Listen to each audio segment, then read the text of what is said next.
ఒకసారి ఇమాజిన్ చేయండి. ఒక మొత్తం విలేజ్, అక్కడి ఉన్న హౌసెస్, టెంపుల్స్, పీపుల్ అందరూ ఒక్క రాత్రిలో మొత్తం డిసప్పియర్ అయిపోతే వాళ్ళంతా ఎక్కడికి వెళ్ళారు? ఎందుకు వెళ్ళారు? ఎవరు తీసుకువెళ్ళారు? ఈరోజు మనం డిస్కస్ చేయబోయే స్టోరీ కుల్దారా అనే ఒక విలేజ్ మిస్టరీ గురించి. ఇండియాలో మోస్ట్ హాంటెడ్ ప్లేసెస్లో ఒకటి అని చెప్తుంటారు. కానీ ఇది నిజంగా దయ్యాల స్టోరీయా లేక హిస్టారికల్ ట్రూతా? So let's go into the deep. రాజస్థాన్లో కుల్దారా విలేజ్ అనే ఒక విలేజ్ ఉండేది. 1700s బిల్డ్ అయింది ఈ విలేజ్. పలివాల్ బ్రాహ్మిన్స్ అనే కమ్యూనిటీ ఇక్కడ సెటిల్ అయి ఉండేవారు. చాలా ఇంటెలిజెంట్, అలాగే రిచ్ పీపుల్ వాళ్ళంతా. వాళ్ళకి వాటర్ మేనేజ్మెంట్లో చాలా ఎక్స్పర్ట్స్గా ఉండేవాళ్ళు. డెజర్ట్స్లో కూడా అగ్రికల్చర్ని డెవలప్ చేశారంటే మీరే అర్థం చేసుకోండి. వాళ్ళు చాలా డెవలప్డ్ విలేజ్ని స్థాపించారు. కుల్దారాలో లైఫ్ చాలా పీస్ఫుల్గా నడిచిపోతూ ఉంది. మంచిగా హౌసెస్ అన్నీ ప్లాన్ చేసుకొని కట్టుకున్నారు. టెంపుల్స్ బాగా బిల్డ్ చేసుకున్నారు. అలాగే ఫార్మింగ్ ల్యాండ్స్ కూడా బాగా చేసుకున్నారు. ఫుల్గా సెల్ఫ్ సఫిషియెంట్ విలేజ్ లాగా అయిపోయింది. పీపుల్ అంతా హ్యాపీగా ఉండేవారు. కానీ ఒక ప్రాబ్లం అయితే స్టార్ట్ అయ్యింది. ఆ టైంలో జైసల్మార్ రూలర్ దగ్గర ఒక మినిస్టర్ ఉండేవాడు. అతని పేరే సలీం సింగ్.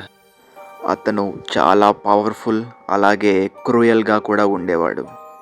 అతని ఐస్, వాడి కళ్ళు విలేజ్లో ఉన్న ఒక అమ్మాయి మీద పడ్డాయి.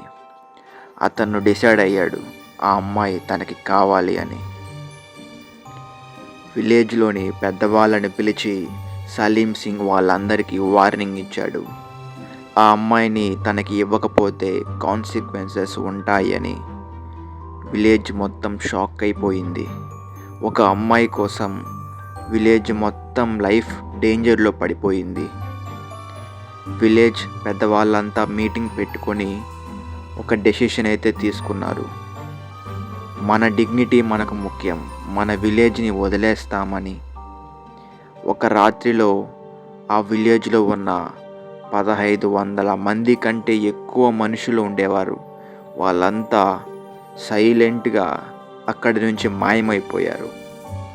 ఎటువంటి ఫైటు లేదు, ఎటువంటి నాయిసు లేకుండా జస్ట్ డిసప్పియర్ అయిపోయారు. వాళ్ళంతా ఆ ప్లేస్ని వదిలి వెళ్ళేటప్పుడు ఒక శాపాన్ని వదిలేసి వెళ్ళారు. ఎవ్వరూ ఇక్కడ సెటిల్ అవ్వకూడదు అని. అప్పటి నుండి ఈ విలేజ్లో ఎంటీగా ఉండిపోయింది. చాలామంది ట్రై చేశారు ఇక్కడ సెటిల్ అవ్వడానికి, బట్ ఎవరు సెటిల్ అవ్వలేకపోయారని లోకల్ స్టోరీస్ చెబుతూ ఉంటాయి. ఇప్పుడు నైట్ టైంలో కూడా స్ట్రేంజ్ సౌండ్స్ వినిపిస్తూ ఉంటాయని చెప్తుంటారు. ఎవరో నడుస్తున్నట్టు, శబ్దాలు చేస్తున్నట్టు. అక్కడికి వెళ్ళిన టూరిస్టులు చెప్పేది ఏంటంటే ఎవరో మనల్ని ఫాలో చేస్తున్నట్టు అనిపిస్తుంది అని చెప్పారు. కానీ దీనికి ఎటువంటి సైంటిఫిక్ ఎక్స్ప్లెనేషన్ అయితే లేనే లేదు. పీపుల్ మేబీ మైగ్రేట్ అయి ఉండొచ్చు అని కొంతమంది చెప్తుంటారు. అక్కడ వాటర్ షార్టేజ్ వల్ల, పొలిటికల్ ప్రెజర్ వల్ల, లేదా సేఫ్టీ రీజన్స్ వల్ల ఆ ప్లేస్ని వాళ్ళు వదిలేసి వేరొక ప్లేస్కి మైగ్రేట్ అయి ఉంటారని కొంతమంది ఎక్స్పర్ట్స్ చెప్తూ ఉంటారు. శాపం అనేది జస్ట్ ఒక స్టోరీ అవ్వచ్చు అని కొంతమంది సైంటిఫిక్ ఎక్స్ప్లెనేషన్స్ ఇస్తుంటారు. కానీ ఫైనల్ ట్రూత్ ఏంటంటే రియల్గా ఏం జరిగింది? మైగ్రేషన్ జరిగిందా లేదా అక్కడ శాపం వల్ల దయ్యాలు ఉన్నాయా? నిజమేంటంటే ఒకవైపు హిస్టరీ, తర్వాత భయం, అలాగే లోకల్లో క్రియేట్ చేయబడిన స్టోరీస్, ఇవన్నీ కలిపి ఒక మిస్టరీగా మారిపోయింది ఆ ప్లేస్ గురించి.